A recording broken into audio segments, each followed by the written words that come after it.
kebahagiaan dan musibah menurut Syekh Siti Jenar.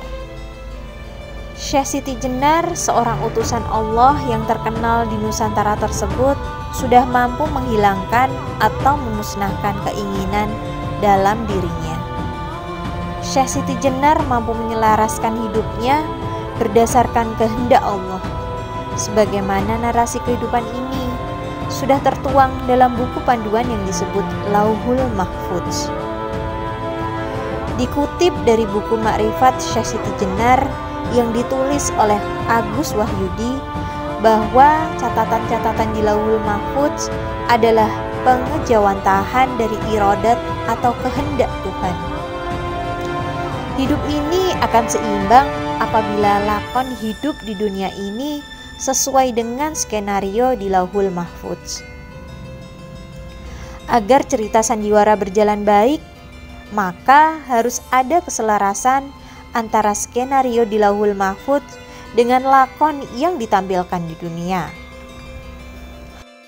Fakta yang terjadi sekarang ini, kita seringkali tidak sinkron dengan blueprint kehidupan atau Lauhul Mahfudz, sehingga kita terus saja dipenuhi dengan keinginan-keinginan yang justru menjerumuskan kita dalam jurang kehancuran. Syekh Siti Jenar sudah memusnahkan keinginan-keinginan sendiri, sehingga memunculkan sikap kepasrahan hidup tanpa keinginan. Dalam upaya pemusnahan atau tahali inilah Tuhan akan hadir dan menolong hambanya. Bentuk pertolongan Tuhan dalam hal ini adalah dengan memberikan serangkaian musibah hingga sang hamba merasa putus asa terhadap dunia. Keputusasaan inilah awal dari sikap pasrah atau sumeleh. Syekh Siti Jenar menganggap bahwa musibah bukan sesuatu yang harus dihindari. Justru ia merasa senang dan bersyukur jika diberi musibah. Karena itu artinya Tuhan masih menyayangi dan bersedia membantunya menuju kesempurnaan tahali. Bagi Siti Jenar, musibah adalah anugerah dari Tuhan. Ia bergembira hati menerimanya. Tiada susah atau mengeluh atas kesengsaraan yang menimpa.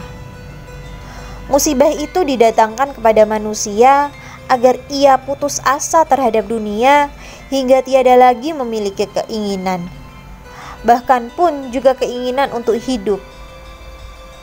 Mati kapan saja akan diterima dengan penuh kegembiraan.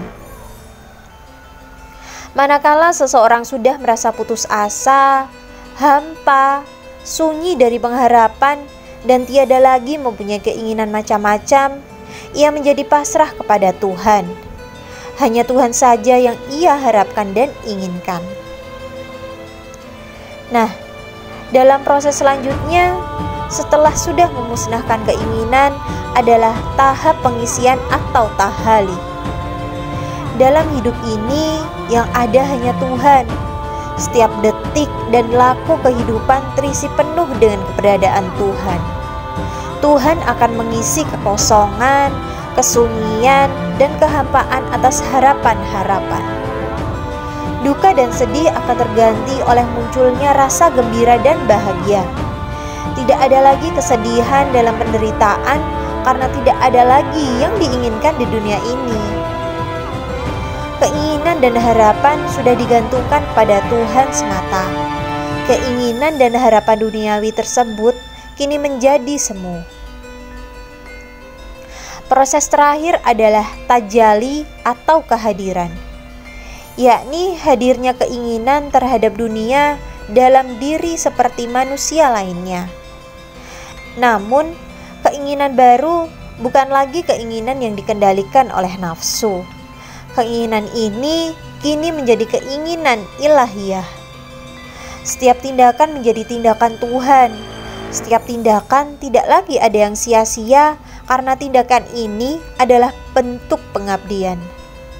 Bagi Syekh Siti Jenar, setiap gerakan alam adalah merupakan bunyi zikir. Bagi Siti Jenar, menyelaraskan blueprint kehidupan atau Lauhul Mahfudz dengan lakon di dunia memunculkan rasa bahagia. Kebahagiaan bukanlah sesuatu yang didapat dari luar diri. Kekayaan, kepandaian, jabatan, kehormatan bukan menjadi sebab kebahagiaan. Justru kebahagiaan menjadi sebab atas semua pernak-pernik yang ada di dunia.